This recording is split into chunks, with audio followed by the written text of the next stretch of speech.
for taking time out for training tape number 7, brought to you by the NSAA and NHSOA. Sean Johnston from Bennington, Nebraska here, and today's topics we're going to talk about by hit by pitch, batter's interference, and when we shall grant the batter timeout. So here's a couple pictures. The ball location clearly in the batter's box, hitting the batter, an example of hit by pitch. But we're going to see video of when should it not be considered a hit by pitch. Easy, lean across the plate, step out of the batter's box, and impedes and hinders the catcher making a throw, batter interference. We're going to go over many examples of what is batter interference, and sometimes, even though the action's there, not deemed batter interference. And then calling time. Players, coaches watching this video, do not hold up your hand for timeout. Because in the event an umpire does not grant the timeout, the pitcher is allowed to pitch. So we're going to talk about the batter's box rule. We're going to talk about 20 seconds to deliver a pitch and when umpires should request and when they should not request a timeout. So first one, hit by pitch, and really we're going to focus on the fairness of it. So the rule is the batter shall not permit a pitch ball to touch the batter's person. All right, so batter's person does include the jersey. Philosophy: if it's a good pitch by the pitcher that the batter allows to hit them, call the pitch as it is and keep the batter in the box. So you would go say, time, you, stay here, ball. Or there could be times where it's time, you, stay here, strike. In both situations, it's time because by rule, when a pitch ball touches a batter, the ball is dead. Now we have to judge, was it a good pitch that the batter permitted to touch the person? Or was it a bad pitch that even though the batter didn't make a movement, they froze? It was a bad pitch that they could not get out of the way. Take your base. All right, so good pitch equals a bad result for the batter. Keep the batter in the batter's box. They're trying to get hit. They're trying to get on base. That's not fair to the pitcher. Bad pitch, good result for the batter. They are going to be given first base. All right? There is no fairness. It was a bad pitch by the pitcher. Now, let's take a look at some video. So we're going to start with, take a look at the batter's feet. These batter's feet are really close. Are they legal? Are they illegal? We're going to say yes, both feet are starting completely inside the batter's box. But that's a red flag for us as umpires. This batter is trying to take away the plate. The hands are over the plate. And since they're over the plate, this is a huge disadvantage for the pitcher. So red flag number 2, hands over the plate. Now let's take a look at the pitch.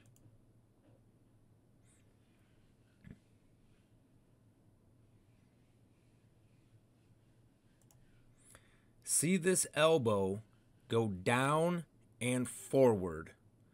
All right. If that elbow goes down and forward, down is now in the strike zone. All right. So by rule number 1, this batter permitted this good pitch to hit the person. This is a fairness violation on the batter. The judgment. Now, is this pitch ball inside the strike zone? Since that pitch ball was below the elbow and the elbow went down towards home plate, this is a strike. All right, so umpires, we have a pitched ball that entered any part of the strike zone. Time, you, stay here, strike. The other thing that was asked is from an umpire standpoint, How do we see this? Since the batter is tight, we're supposed to be working the slot, all right? Remember training tape number 3. Get your nose, get your face in the same spot all the time.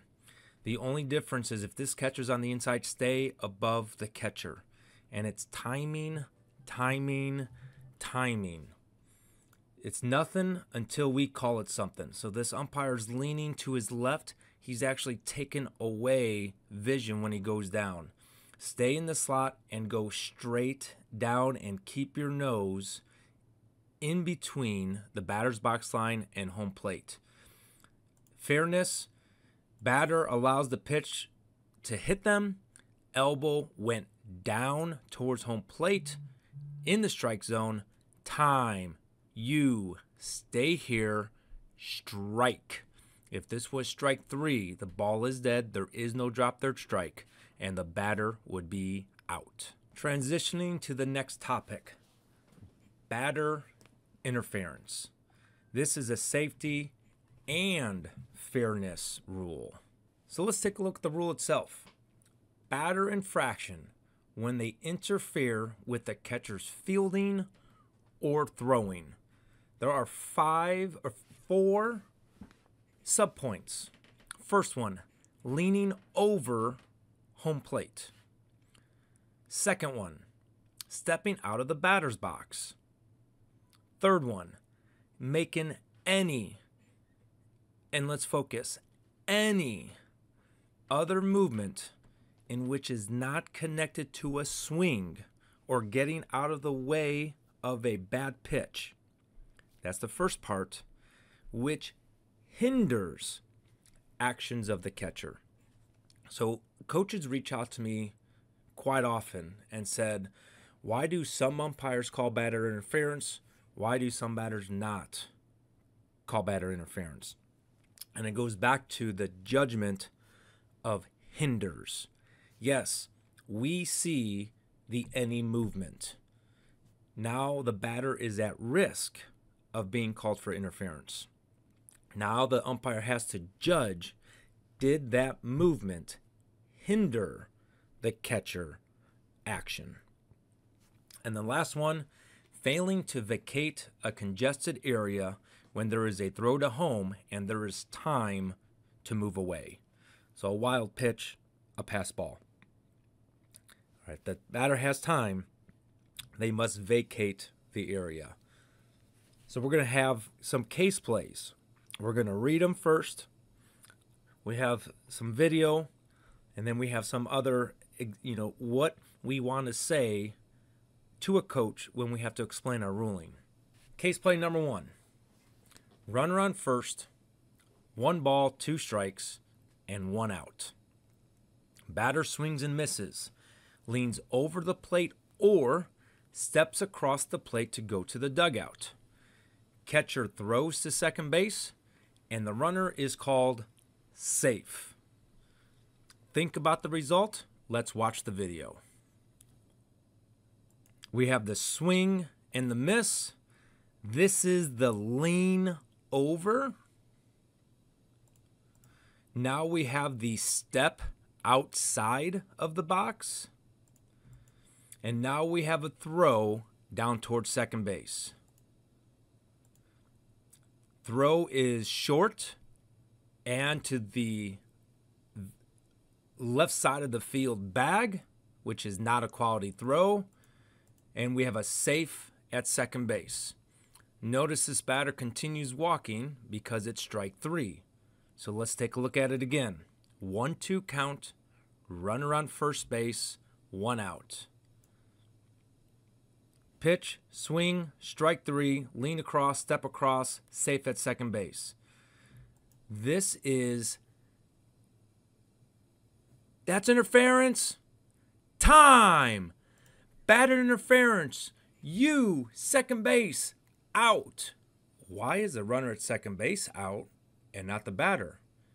Because early in the game, it was the batter who was out for interference for leaning over or stepping across home plate. Because the count was 1-2. 1-2 swing and a miss. By rule, that batter is out. 2 outs. Now, the interference hindered the catcher from a potential double play.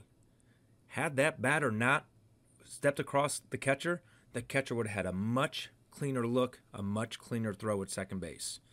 Since we have interference with the potential of preventing a double play, that runner is now out because we can't call the batter out because he's already out on strike 3.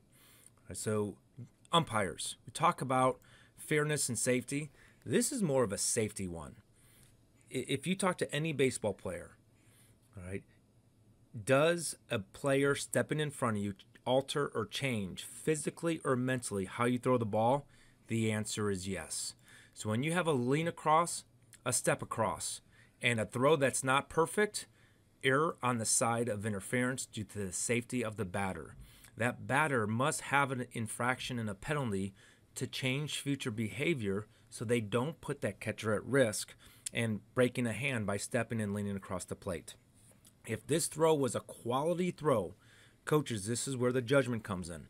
Let's say that throw is quality, line drive, right to the front side of second base, like you can't have a quicker pop time than 1.8. It did not hinder the catcher then. It was the runner who stole that base, got a good jump, and was fast.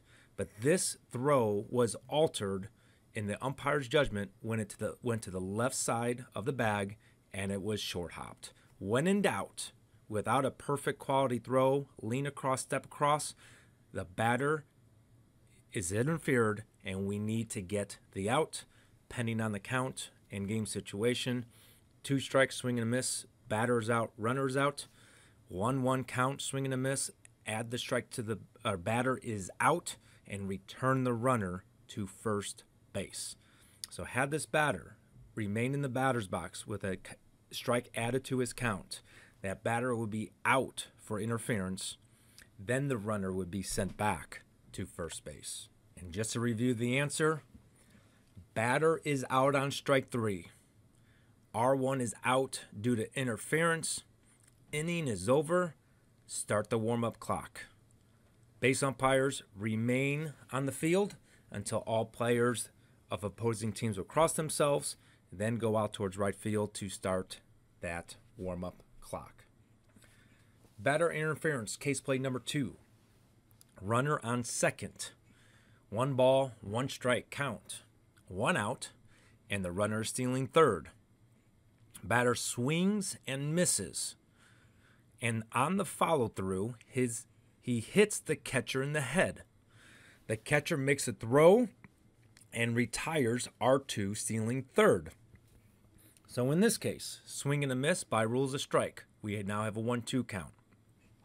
When the batter swings and hits the catcher on the backswing, all right, we still allow the catcher to make that initial throw. Since the initial throw retired R2, stealing third, the interference is now ignored. All right, so the answer on this one, R2 is out as the initial throw retired the runner. By rule, if the batter interference, potential interference, does not hinder the catcher from making a play, we ignore the interference. So with that runner being out on the initial throw, it didn't hinder. So ball remains live. Count is now 1 ball, 2 strikes with 2 outs. There's now no runners on base. Once that pitcher has the ball on the pitcher's plate, they have 20 seconds to deliver the next pitch. All right, so again, an example of why is it sometimes interference, why is it not interference? In this case, potential interference, but it did not hinder the catcher because the initial throw retired the runner. So by rule, we ignore the interference. Case play number 3, R3, and there's a wild pitch to the backstop. The batter remains stationary in the batter's box and is hit by the throw from the catcher to the pitcher while the pitcher is fielding the throw to retire the runner coming home from third. All right, so when the ball goes to the backstop, This is when we have a congested area. We have a runner coming, we have a batter there, we have a pitcher coming. That batter has time to vacate that area. So in this case play, since the batter did not vacate the area, R3 is out. 3-1 count on the batter. Pitcher will have 20 seconds to pitch the ball after the home plate umpire states play. All right. The runner is out on this one because the play's at home. If we don't get the runner out and we get the batter out, the next batter could just do it again. All right. So that is the reason why the runner advancing towards home with less than 2 outs, the runner coming to home is the one that is out. If there were 2 outs, the batter would be out, and we would have to communicate to the coaches that the batter was out the 3rd out of the inning to remind them the next legal batter will be the first batter to bat in the next inning. All right, but since there's 1 out, it is the runner coming home who will be out on this type of batter interference. Umpires, preventive umpiring. When there's a wild pitch, when there's a pass ball, it is okay to remind the batter, move, get out of the way, clear the plate to prevent this judgment that you are going to be put into place. Batter requesting time. Definitely a big fairness situation. All right, so we're going to talk about both ends of the spectrum, pitcher fairness and batter fairness. So now let's talk about what can the batter do. So batter has 20 seconds to take a position in the batter's box. Pitcher must attempt a play or pitch within 20 seconds once they receive the ball. All right, so both the batter and the pitcher are in the same time frame. They have to do something and be ready to do something within 20 seconds. Now, the batter must keep 1 foot in the batter's box unless they swing and miss at a pitch. Now they could step out and take another warm-up swing, step back in. But when they do that, they have to do it within 20 seconds. Just because they're allowed to leave the box doesn't mean they're given more than 20 seconds. They must still get into a position to take a pitch within 20 seconds. If a batter is forced out of the box due to a bad pitch, all right, by rule they have to attempt to get out of the way a pitch or not let a pitch permit to hit them. So that might back them out of the box. All right, sweet. Gather yourself within 20 seconds, be ready to hit. If they attempt to drag bunt for a base hit, they're obviously going to be out of the box. Even if it's a swing and miss or foul ball, boom, they get to leave the box. Pitcher or catcher feints the throw to a base, they could reset. Pitcher leaves the dirt circle, batter could reset. Time is granted by an umpire, they could leave the box, time is reset. And if the catcher leaves the box, maybe they have to give a first and third signal, the batter can now leave the box. But batters, remember, all this is going on, you still only have 20 seconds to take a position in the batter's box and be ready. Okay? So now pitchers, your 20 seconds starts when you get the ball. You must start your delivery for that next pitch within this 20 seconds. So a lot of times a pitcher will be in normal rhythm and the batter will request time. Umpires, if the pitcher is in normal rhythm, is following the pace of play and starting to deliver a pitch within 20 seconds, we are not going to give the batter timeout. If the pitcher is delaying the game, freezing the batter, and we're well over 20 seconds, or if it's so out of the norm, it's an egregious delay, we now will ask and grant the batter timeout. All right, so we have a little picture of the Tennessee batter requesting timeout. Let's take a look at the video and talk about the what-if situations. All right, so as we start this video, The 20-second clock is already going because the pitcher already had the ball, was in the dirt circle, so we're well into the 20 seconds. Now the pitcher's just standing there, changing signs, standing there. All right, so now we're 8 seconds here when this pitcher starts to deliver the pitch. All right, so now the question is, did that pitcher go over the 20? Because we know the 20 seconds starts when the pitcher gets the ball back from the catcher. So this is what we're talking about, an egregious freezing of the batter. So umpires, we have one of two options here. If we're keeping 20 seconds on the pitcher, all right, we could enforce the delay a game rule and award a ball for the batter for the 20-second delay. Right? The other thing we can do, since this is an egregious delay freezing the batter, we can award the batter a timeout. All right? Do not let one player over the other player gain an advantage by freezing or delaying the next pitch, the next play. So without a visual clock, which we don't have in high school, right? If this is an egregious stare by the pitcher, and we know the 20-second pitch clock has started long before he engaged the rubber, time, award the batter timeout, and let's use preventive umpiring. Hey, pitch, let's keep it within 20 seconds. Now, vice versa, when we would not give the batter time.